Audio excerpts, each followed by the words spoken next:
professor Gilles Bastin. Ele é professor de Sociologia do Instituto de Estudos Políticos da Universidade de Grenoble e é co-diretor da Faculdade de Jornalismo da Universidade de Grenoble, na nossa França. O projeto se chama Flex Media Lives, cujo objetivo é tentar compreender como se dão as estratégias dos agentes sociais para se adaptarem em contextos, para fazer as adaptações de suas estratégias em contextos de risco biográfico, como a atuação profissional em meios sociais, em mundos sociais, sob forte transformação, como é exatamente o caso dos jornalistas. Essa pesquisa a gente faz desenvolvendo, utilizando um método que foi elaborado e construído pela equipe do Gilles lá em Grenoble, que coleta informações sobre currículos de jornalistas alimentadas na plataforma LinkedIn. Então, ela própria um caso de Big Data que talvez possivelmente a gente vai contar nessa exposição para a gente. Então, eu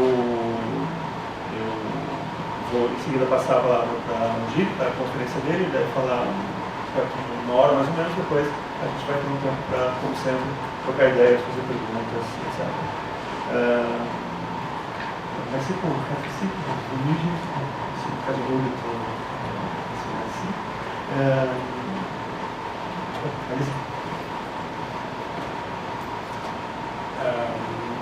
Okay, so I am going to speak in English. I'm very sorry, but I can't speak in Portuguese, so you have to endure my not so good English. And so thank you very much for the invitation to discuss the subject of this conference.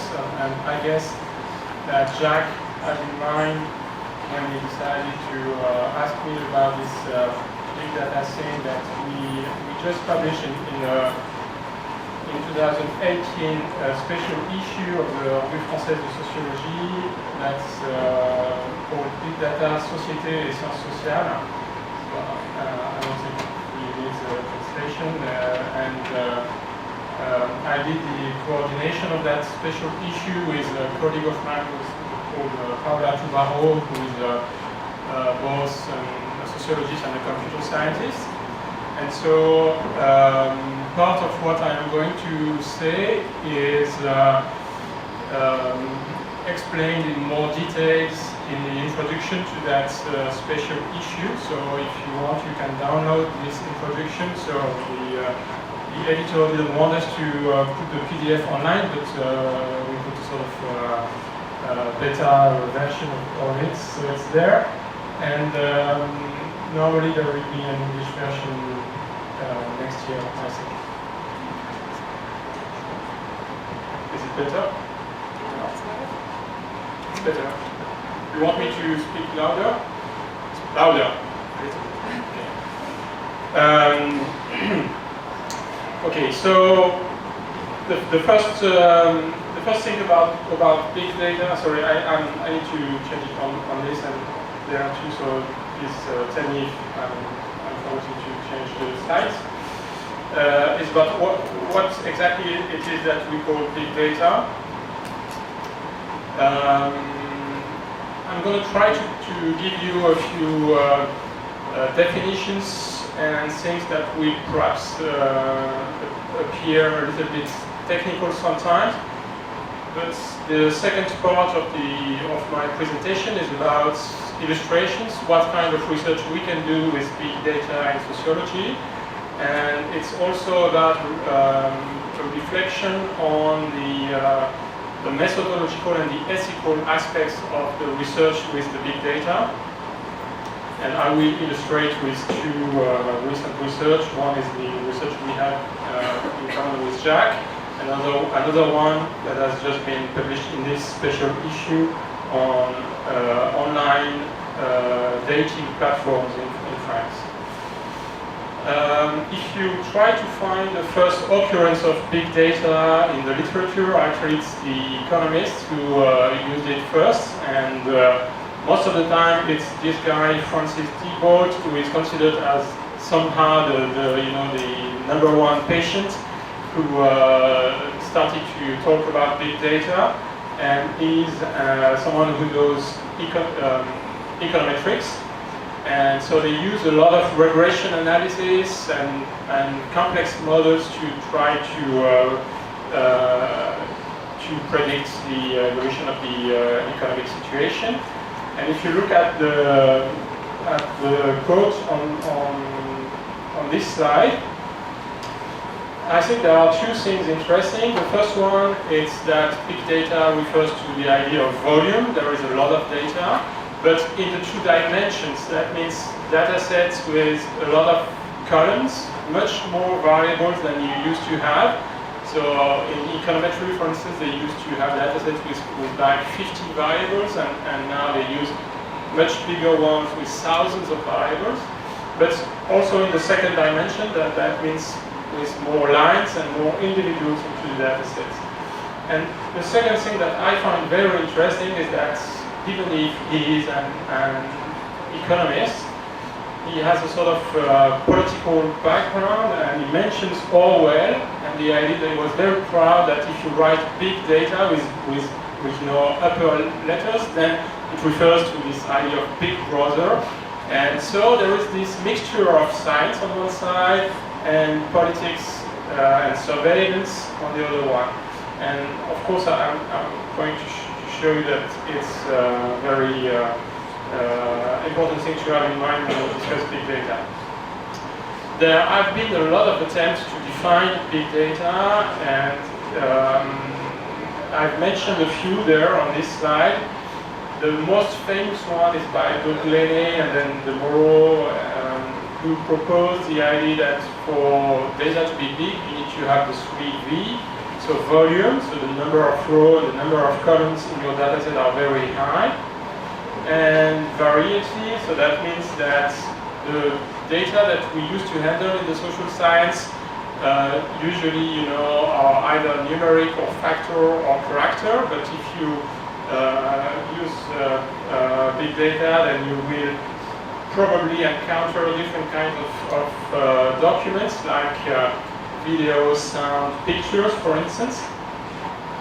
And that is very important because then you cannot store this data as you used to do. So one of the first pitfalls of working with big data is that you cannot have the old, .csv file that we all use when we do quantitative social science. And it's very fuzzy at first because computer scientists, they just keep giving you strange files like JSON files, these kind of things. But it's not the ones you are used to have. And then there is the idea of velocity, so that means that data is produced at a very high speed. And so if you want to collect the data, you have to be very effective and quick in your process too. If you use the 3V, I think that means that social science never really use big data. Right now, I'm involved in a new institute at the University of Grenoble that's called the Data Institute. So it's a place where we meet with biologists and the guys working on Earth and physics. And they really have huge data sets because they get, for instance, data from the Earth observation satellites. So that means every minute you get huge amounts of data. And we never have that. I mean, the biggest data set that I handle is like perhaps 500,000 tweets or this kind of things, and it's really a job for these kind of guys because it's not enough volume, enough variety, and enough velocity. Okay, so if you look at those who are kind of interested into this very practical, pragmatic definition like Kitching, they added a new criterion like value. The data has an economic value, exhaustivity, and the veracity of the data too.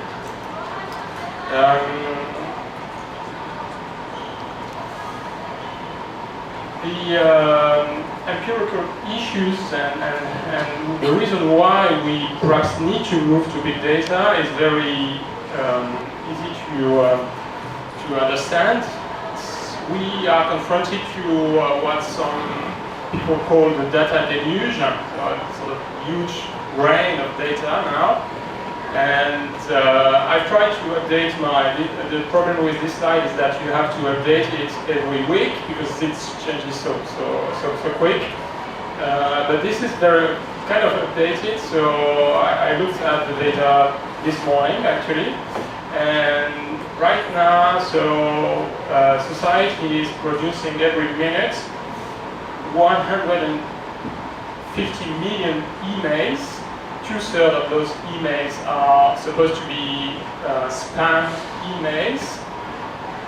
Then 16 million text messages, 300,000 Facebook posts, about 4 million Google search queries, more than 60,000 Instagram posts, and more than 450,000 tweets, 500 hours of video updated on YouTube, etc., etc., 45,000 Uber trips, and 1 million Tinder swipes on this famous dating platform.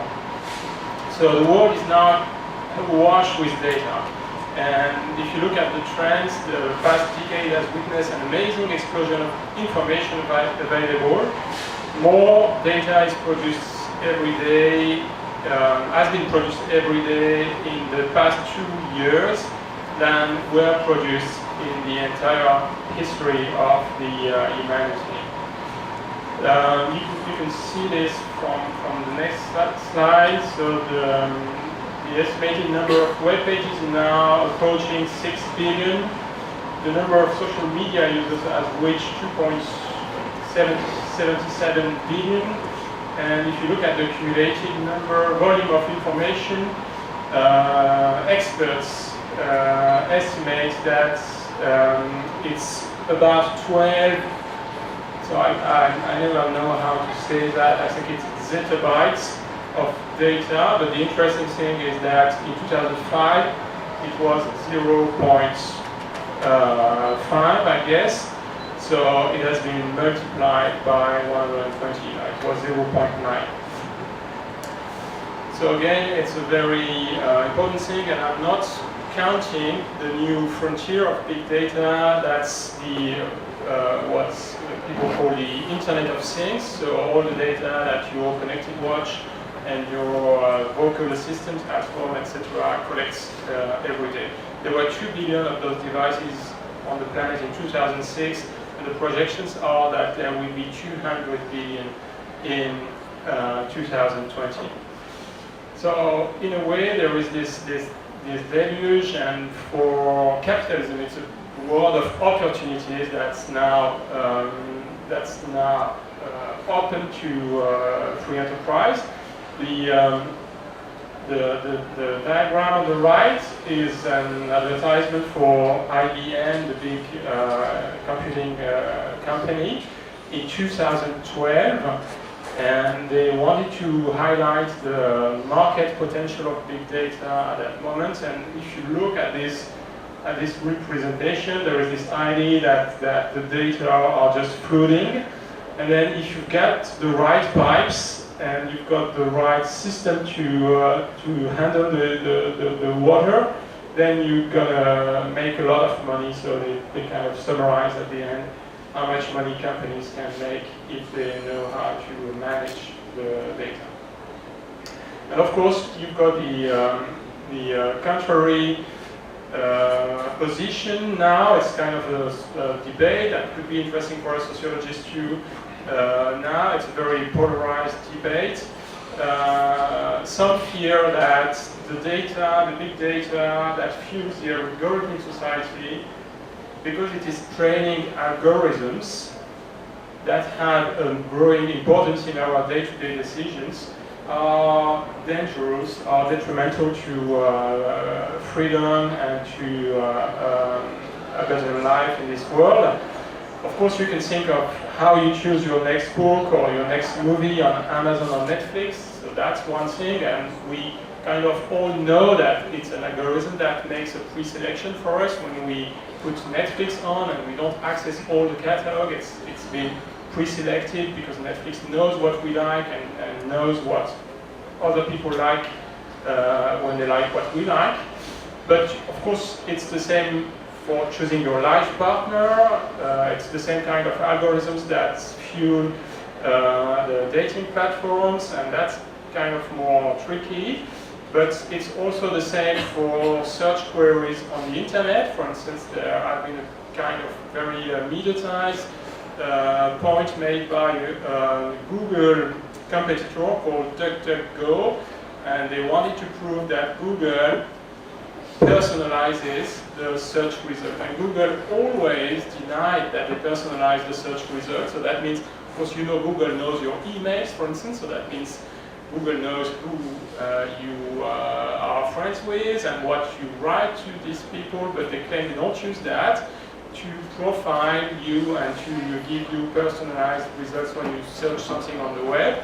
But DuckDuckGo proved exactly the contrary. Of course, it's a study with just, I think, 70 participants, so you cannot publish anything in Nature with that, but they proved that even if you if you open a private window on your browser and you type for something on Google, then you're going to get different results from someone else based on, we don't know exactly what, because the algorithm is a secret. But that means that we don't live kind of in the same world now when we search for information. And of course it then connects to opinion making. But ultimately, these algorithms that are trained by big data can also decide whether or not you can go to college. Some universities in the US, for instance, they have these kind of algorithms to decide who is going to be admitted in college.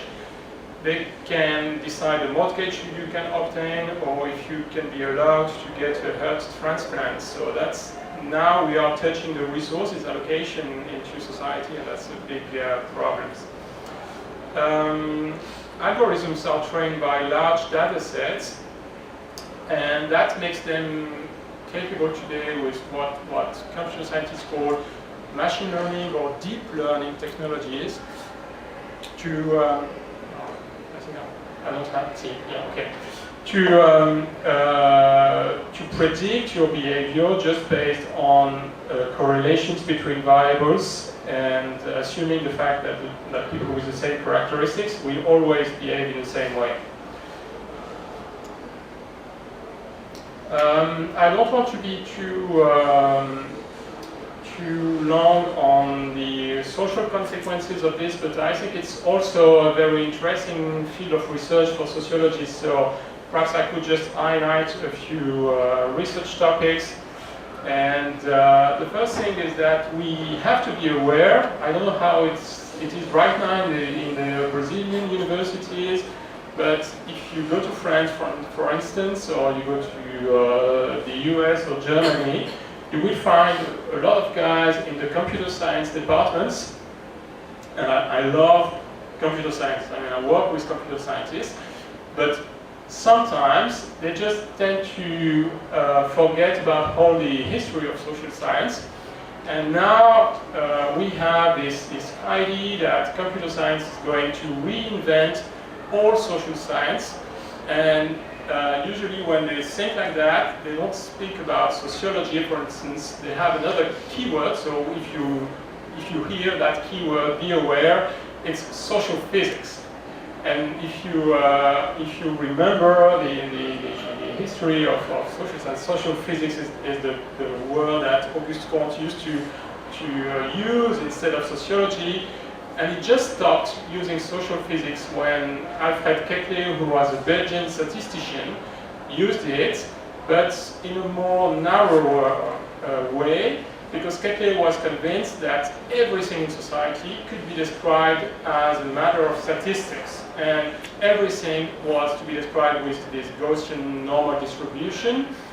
To some extent, even Durkheim's work can be described in this way. I mean the idea of social control is about just controlling those at the extreme of the normal distribution in Durkheim's. But sociologists, they claim that you can have other methods than statistics to find these kind of regularities, and Kekle wanted really to have just statistics.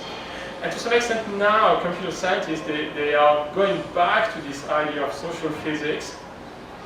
And I think one of the best illustrations is that quote from a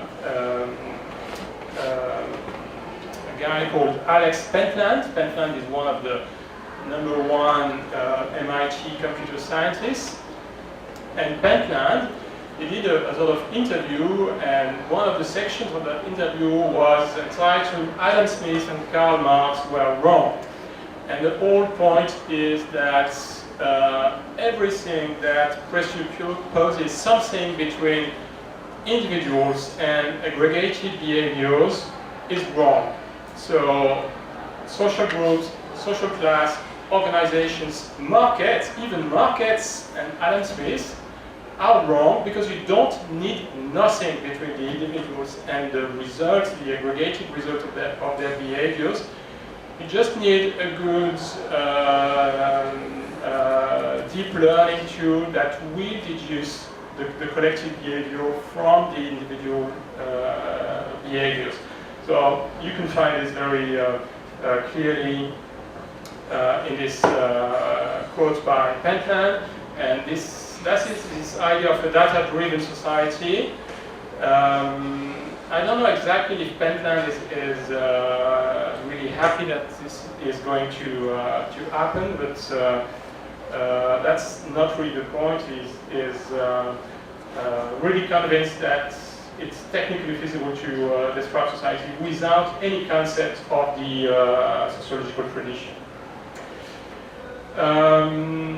And to be honest, sometimes it works perfectly, it's fine. I mean, you don't need, for instance, to have too many concepts from the epidemiology to describe the flu epidemic. And as you know, Google, with quite a lot of success, has described the flu epidemics from 2008 to 2015. I know it's kind of a debated issue. There have been a lot of discussions about was that accurate. You know that they proposed that instead of having a lot of physicians, doctors who every night would report how many people came to their office and had the flu, just to describe how the epidemic was evolving. It was simply just to look at the number of guys typing into Google search engine for fever, cough, and all the keywords that relate to the fact that you don't feel well and something is wrong. And the only issue with that was that it tends to overestimate the number of people who really have the flu, because A, it's biased by the fact that the media tend to mediatize the fact that there is an epidemic, and so people are going to go on Google even if they don't feel fever. And B, it's also, there is another kind of bias that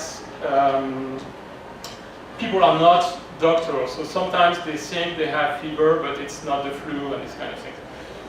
But the trends, they were right. What they do right now, Google, it's not available for the grand public anymore, so you won't find the new data but they still have a page. But they continue to send all the information to the American big Center for Disease Research, because those guys are very interested in knowing that people start typing fever on Google. So it worked. And there is another good example of the fact that we can have a society that works without institutions. Somehow this Google flu thing is a proof concept of the idea of social physics. We don't need to have institutions that look after people's health, just have Google. It could be enough. And the other example that that is also very much debated in the literature is the famous issue of predicting fires in New York at the beginning of the year 2010.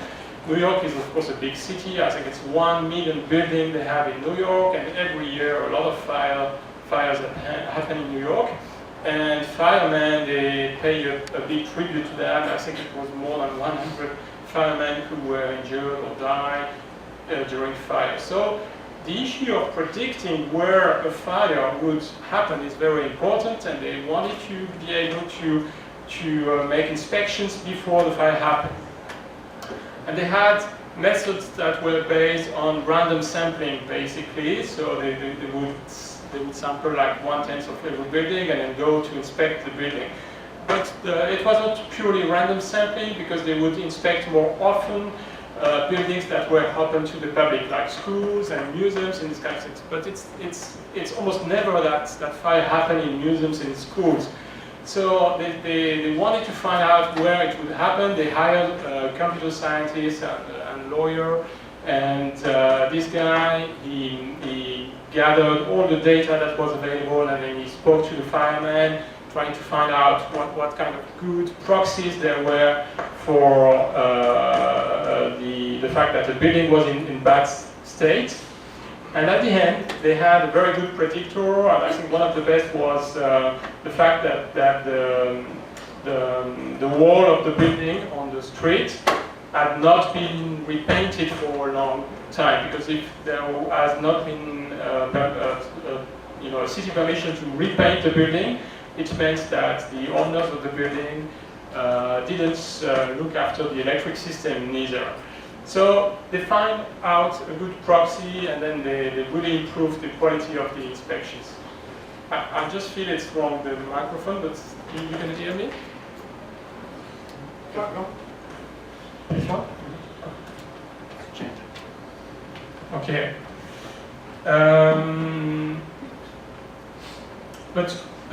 Of course, this social physics can also produce a lot of bias in how we understand society.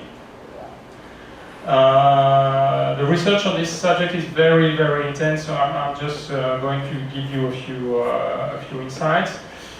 The information personalization that I mentioned earlier has reached a peak now in our democracies, and I love that quote by Mark Zuckerberg, the famous Facebook founder, saying that a squirrel dying in front of your house may be more relevant to your interests right now than people dying in Africa. And to some extent, the big data and the fact that algorithms then tailor the information for you based on all the data they have on you has narrowed the people's interest to their immediate needs. So you can see that from all the literature on filter bubbles, for instance, the polarization of the public sphere, the idea, all this has been proved in many studies that there is now a disinterest in most democracy for hard news and a disproportionate activity around rumors, for instance. A lack of trust in social institutions. The more you are on social media, for instance, the less you trust the government, the media, and the justice system, etc. And of course, the issue of political outcome manipulation. To some extent, it's the old notion of the virtual community that is collapsing just in front of our eyes. You know, this old concept in the 1990s. So virtual community the concept was built by Howard Rheingold in 1993, but it's consistent with this John Perry Barlow. Perhaps you know that text, the Declaration of the Independence of Cyberspace, and this idea that these guys had in the 1990s that they were going to build a perfect public space and a perfect society online, because then all the old constraints of society would disappear. And of course, it's proving completely false. We have also research showing that because algorithms are trained with data that were collected in the past, they tend to replicate behaviors instead of moderating them. So for instance, I just mentioned two. One is the famous story of Ty. It used to be a chatbot of Microsoft in 2016. They put it online on Twitter. It was supposed to understand the conversation on Twitter and to react with its own content. After 16 hours, they had to remove it from Twitter because it's turned into a racist, right-wing extremist tweeting robot. And the second one is, of course, the world famous history of Compass, the system that is used in some American states to predict whether or not you are a risk. You might be committing again a crime, and this has been proved to be completely influenced by racial biases that comes from the history of the American justice system.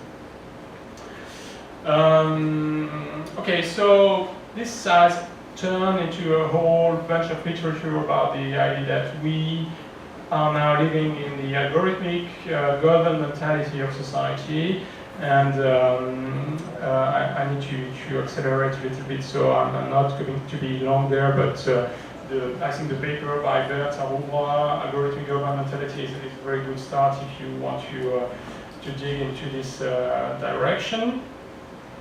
And notably because they insist on the idea that the big data and algorithm, you must have to connect the two, are based on the idea of a new digital behaviorism.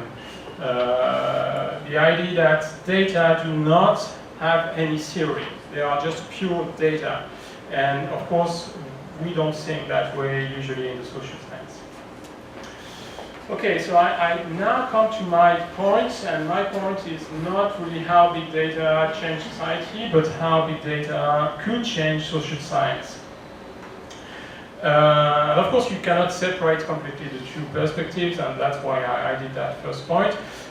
For instance, the fear that we could enter into the data state has effects on our research. If you do the kind of things that I'm doing right now, and Jack is involved, like scrapping LinkedIn, then of course you feel the pressure of doing this just after Cambridge Analytica, just get all those Facebook profiles and make all those, PR things using Facebook profiles that they grabbed or scrapped without telling the people, because we cannot tell the people that we scrap their data. And okay, so I'm going to illustrate this point about social science and big data with two research. First one is going to be quite quick, and second one will be a bit longer. The first one is just to show you that our old methods, and notably the method based on survey research, can lead us to intellectual dead ends, to questions we cannot answer, and somehow new sources of data can bring us the answer to those questions. And there is a marvelous proof of that. It's the paper that Marie Bergström, so she's a French sociologist working at INED, it's the French Demographic Institute, and she published in that special issue of the Revue Française de Sociologie a paper on the issue of the age gap between men and women in couples. In the majority of heterosexual couples, the man is older than the woman. This is an observation that is surprisingly consistent over time and space. I don't know nothing about the sociology of Brazil, but I could bet like 10 reals that it's the same in Brazil, in the US, in France, everywhere. And this question has been a very important one that sociologists have tried to understand. But traditional surveys, like in France, we have one. It's called EPIC. It's a survey on couples, how people met, and this kind of things. They have a hard time explaining this because they don't know really how the couples were made. Because you just see the couples after they were made, so you don't know the whole history, and you cannot reconstruct the whole history. And they don't really capture the dating process. So what you have, if you look at the data produced in this, the data that are produced in these studies, for instance, this is a table from Marie Bergström, so it's the EPIC study, and it just describes how people declare their preferences. So you've got the women up and the men down, and as you can see, the smaller part of the histogram is always the reality. So the question was, would you accept the idea to be with someone that is not in the normal age situation?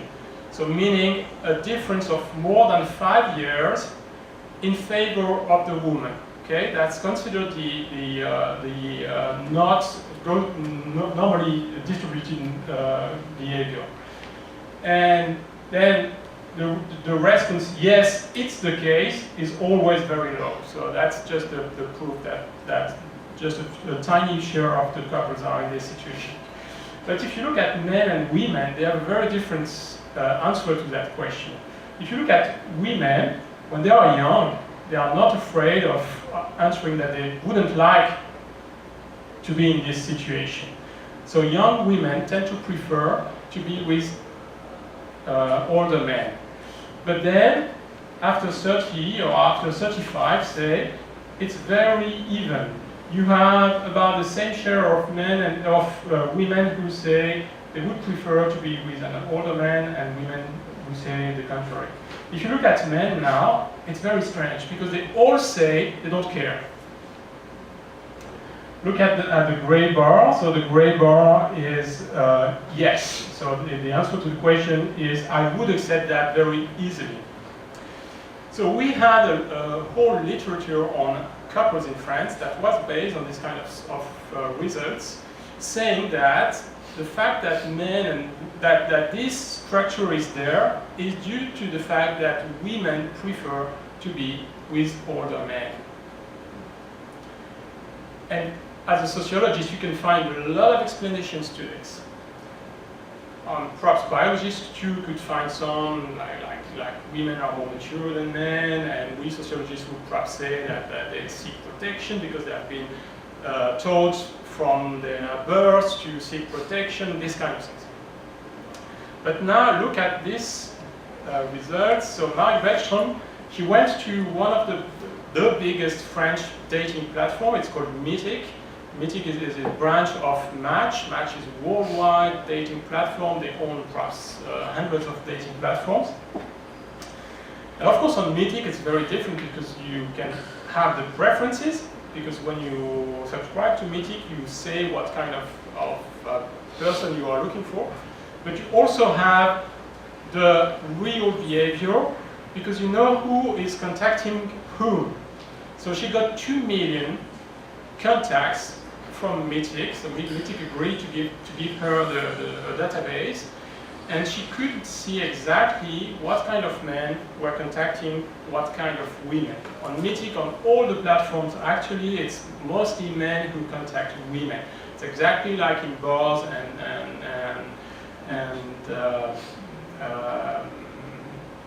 dancings. It's always this situation. And if you look at the data, so the red line is the age of the person, and you've got the age too on the x-axis. And then you have the spectrum of the persons who are contacted. And if you look at women, it's consistent with what they declare. So before 35, they tend to contact or to respond to older men. But after 35, they tend to look for men who are the same age. If you look at men, they tend to contact older women at first, and then after 30, they always tend to contact younger women on Mythic. So that's a very interesting proof that, hey, people lie. Okay, men lie more than women when it comes to sex and love. But they lie to sociologists too, and that's the scandal. I mean, normally you don't lie to a sociologist. Or, I mean, they will write stupid things. So, I think this is a very interesting proof that big data can be very good for sociology. I'm skipping to my second example, and this is going to be more about the methods of finding data online. And I'm going to discuss this LinkedIn research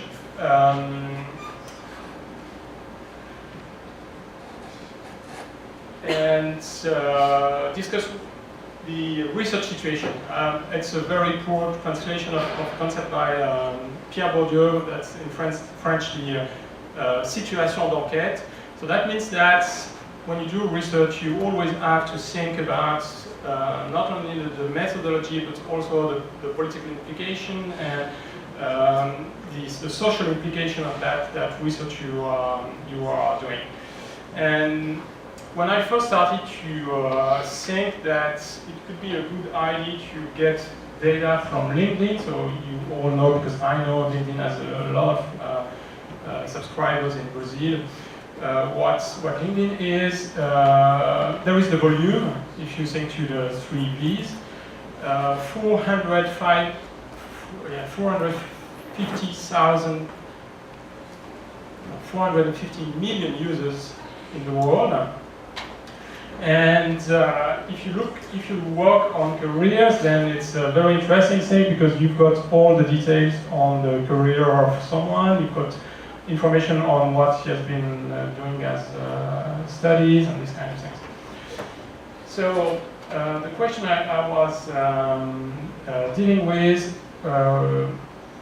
was what's going to happen if we try to get all those data. There will be technical issues, of course, but we need to think about the sociological ones too, and legal ones too.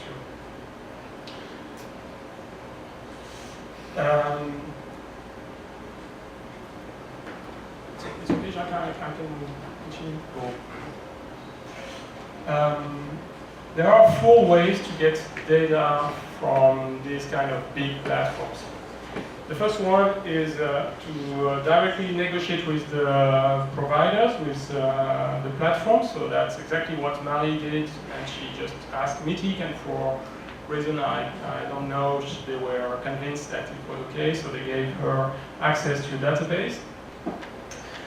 Perhaps the fact that Mythic was a French company at first helped, I don't know.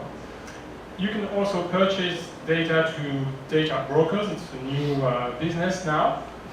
And you can use APIs, so some platforms have an API like Twitter, so you directly connect to the platform and get some data, but the APIs generally are made just for business purpose, for instance for a website to show information from another one, or for someone to show his network. So they are egocentric, this API, most of the time. So on LinkedIn, for instance, you cannot get the whole data.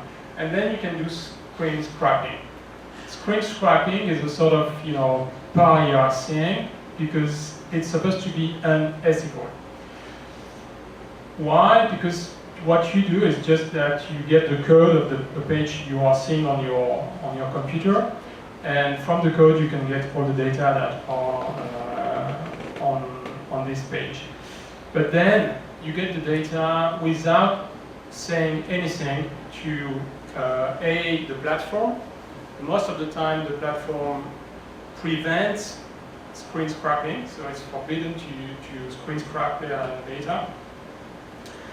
And B, you cannot inform the person who put this information online that you are going to get the information for another purpose. And that's considered in most, I think, legal systems as unlawful or unethical to do it. And when we started with LinkedIn, we tried to directly negotiate with the data provider. So I sent an email to LinkedIn, and never answered that email. And then a computer scientist from the Data Institute, he went to California, and he asked them. He knew some guys there, so he asked them, and they said, "Well, can we make money with what you are doing?" And we said, "No, not exactly." So they were not interested, and they are the best computer scientists in the world, so they don't really see what a sociologist could tell them. So So at the end, we decided to do some screen scrapping, and it was a tough decision, of course, for the reason I just mentioned, that it was unethical and it was not really something that was allowed by the platform. So we had two big pitfalls. First one was to respect the privacy of the users, and the second one was to respect the users' the conditions of use, and make sure that we would not risk anything, like a lawsuit in the US, for instance, or that we could not appear as piracy research. So, if I get back to this idea of a research situation, then usually sociologists tend to separate two things. And there is a lot of literature on this. The first one is factualization. So the idea that there is nothing like a career, for instance, and you have to reconstruct the concept. For instance, to think about what you are going to study exactly. So facts do not exist, even if social physicists, they think that their databases are full of facts. And then you've got the quantification issue. So Alain de Rosière, for instance, in France, he insisted a lot in the idea that when we produce statistical aggregate, then we do things that have a social and a political meaning as well as a statistical meaning. So we must rethink about what we are going to do. Are we going to study the mean of something or the variation or anything? But there is this step that I call, and other people call, the datification, that is not really studied. So it's about the way the data can be obtained. And you know, in French, it's very funny because data, it's you say données. So that means it's given. And it's silly because données is never given. You produce the data, and so Bruno Latour, who is always, I mean, he's a very complex guy. I don't so much like what he writes, because I think sometimes it's more complex than reality. But he had this idea that data should be called and obtained, and not a given in French. I'm sorry, I'm sure it cannot really be translated.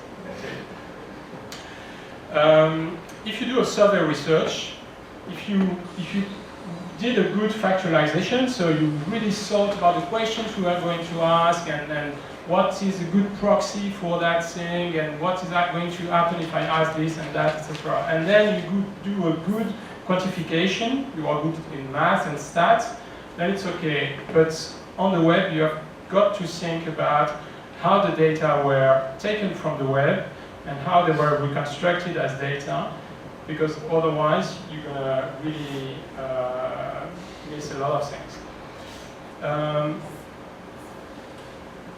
So this datification thing has been also explained in Kukia and Meyer-Schellenberg book on big data. The platforms, they datafy things. So Twitter, for instance, datafies thoughts, and Google's datafy the glasses, datafy the gaze, etc., etc. And so to speak, we sociologists, we are in competition with those platforms to datafy their data, but in another way. So we need to find a way to do interesting things with their data. And that means that we have to be to use very different approaches. For instance, on platforms, you never know the real name of people, you never know who they are, and you don't know what mom and dad were doing.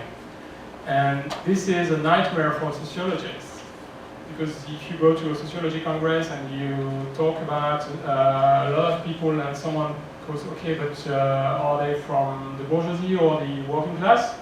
You don't know. And so your credibility is just going to zero. So you really have to find new ways of working with the data. What we do with the data, I'm not going to give you all the details. That's just for Jacques. But if you want, you can ask me. I will be glad to give you the answers. Is that we search for web page URLs on search engine based on keywords combinations, and then we've got lists of URL, and then we put this list on a Python code that makes the scrapping of the code. But then you've got to deal with the platform, so that means that you've got to buy an account, because if you have just a free account, they won't allow you to see more than perhaps 20 or 30 pages. So if you want to see 300, you need to have a paying account. And you need to have someone supervising the research, because they're going to send you a lot of messages saying something wrong is happening, because your account seems to behave like it's a robot, and they don't like robots. So you've got to be kind of careful, and then what we do is that we put all this data on a database, and at the end, there you've got the CSV file, but then, for instance, there, what we do is we genderize the data. We find a way to guess the gender from the first name. So a lot of this process, this datafication of the data, is a very long process. To end with, I hope, sort of provocation for sociologists, I would like to show you that when you do these kind of things, you are kind of more close to what sociologists call participant observation, rather than survey research, so the traditional quantitative survey research. I know that the data scrapper, so I'm not scrapping the data. There is a scrapper, it's a robot that is just told to start at 9 a.m. in the morning and to do 300 pages a day and this kind of things. But the scrapper could be considered a sort of aid in that research group that we have, and is a very poor observer.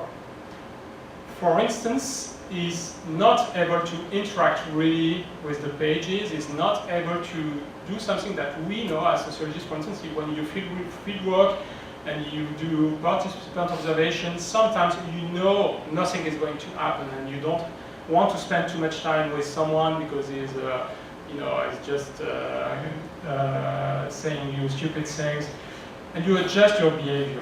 The scrapper doesn't do that. Every time he meets a page, he gets the data. And what it produces then is a lot of unnecessary data. But if we think that the scrapper is a participant observer, then I think we can make sense of the research situation. I will try to illustrate this. Sorry, I know it's I'm going to be a bit confused there, because doing that in English is not really my cup of tea, but I'm going to try. What we are interested in is that, so the data scrapper that works with, say, me, he wants data from the web pages. He wants all the data that people put on their LinkedIn page. But the issue is that, and again, that's something that we know when we do participant observation, there is a negotiation. So when you arrive on the fieldwork and you want to spend like a month observing what's going on, etc., you've got to negotiate. People won't accept you like that, and so there is this negotiation. And there is a negotiation with all these actors. So you've got the individuals there. So that's the private individual, I don't know who, but here you've got the details on everything.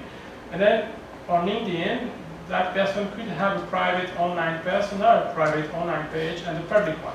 We just access the public one. And what that person put on that page is just user entries. And users' entries, they cannot be really trusted. People put things that sometimes are weird.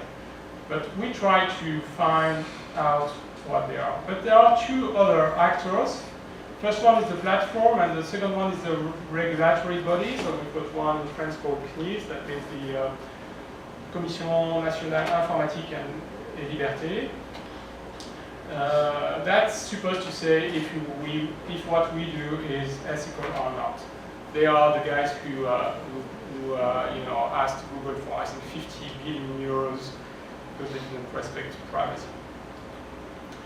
A few interesting things. For LinkedIn, this data, the user entries, they are value. That's what LinkedIn's business model is made of. So what LinkedIn does, it tries to prevent the scrapper to get the user entries. Because if you do that for all the LinkedIn page, then you can build a new website, and perhaps LinkedIn is going bankrupt. So they have a lot of devices that make the public online persona sometimes go to a private persona, and you have to find very clever ways to deal with that.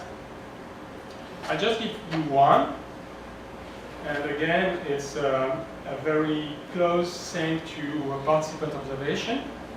The scrapper has to behave like he is a human being. Because if you scrap data very quick because you are a computer and you never have a cup of coffee and you never stop working, you're a slave for the sociologist, then LinkedIn is going to know very quick that you are a robot. And then it's going to block the access. So what we do, if you are computer scientists, I don't know, probably left the room after what I said to you about social physics. We have a little script that says behave, do as locals do. And that means there is a random function that makes the time lapse between two scrap random. And it only starts in the morning at a given time, so 8:30, stops at 3 in the afternoon, these kind of things. Because we don't want actually LinkedIn to know exactly what we do, because if they know, then we stop it, and then we don't have the data. And of course, it's a bit tricky. And I must say, I tell you that, but I wouldn't like it to be so much online and all these kind of things, because I must admit that we do not respect the rules for using LinkedIn content. That's a pity, but it's the only way we can get the data. And I'm quite convinced that in a few years, those platforms will be forced to let us do these kind of things. There is a big debate in Europe now with the LGPD. It's a big rule on how we manage data online. And one of the key points in this debate is, should we let researchers do text mining or use the data from the platforms without obeying to the normal conditions of use? Okay. Another thing that is very close to participant observation is that there is an observer effect. It's very strange, but the robot is using my LinkedIn account. So all the people that we connect to and then get the information from, they see that someone called Gilles Bastin in France connected to their profile. And I get messages back saying, "Hi Gilles, you try to contact me, perhaps it's for business purpose, please feel free to give me some meeting and we discuss business." And I feel very strange about that. It's just like when you are doing your field work and you don't know if you can go to have a drink with someone, you are doing research, but then they ask you more, these kind of things. So it has its own life. When I first started the research, I created a group on LinkedIn to say what I was doing, because the CNIL, the commission, they were worried that we couldn't inform people that we were getting the data. And so we decided to have that page saying what we were doing.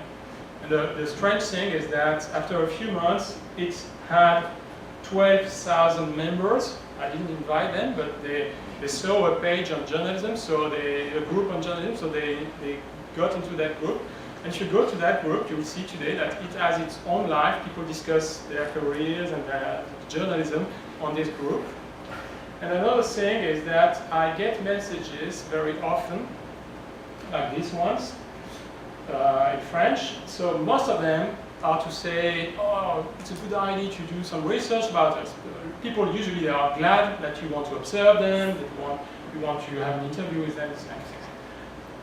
But then you've got strange things, like I'm ready to make an interview with you for your research. And I thought it was very clear that we have all the data. We don't need an interview to get the data. The data are on your web page. So there is this confusion, and you don't really know if you have to clarify things or you must leave it like it is.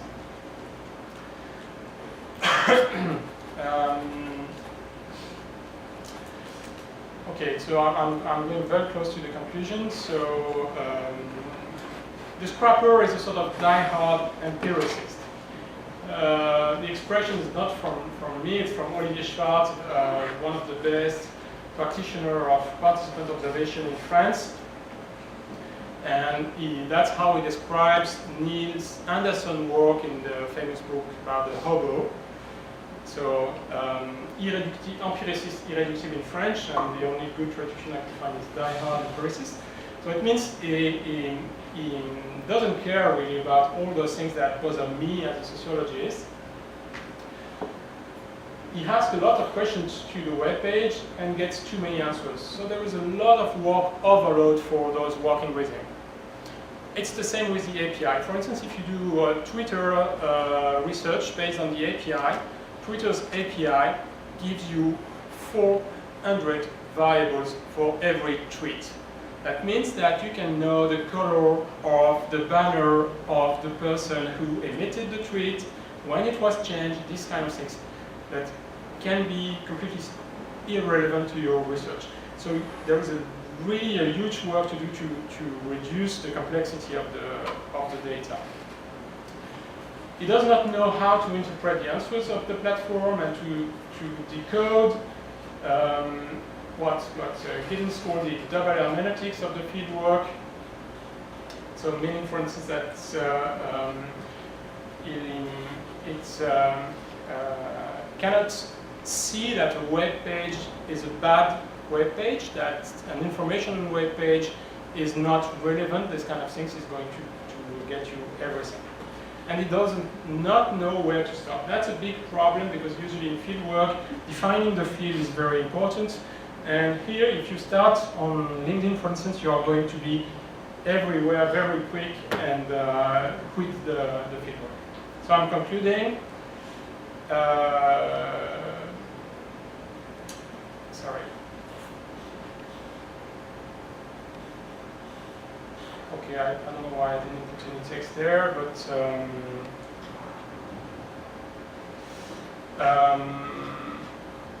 the first conclusive remark I wanted to make is about the legal issues and the connection that we have to the platform. So in the case of screen scrapping, it's very important to know that you are competing with the platforms for the data.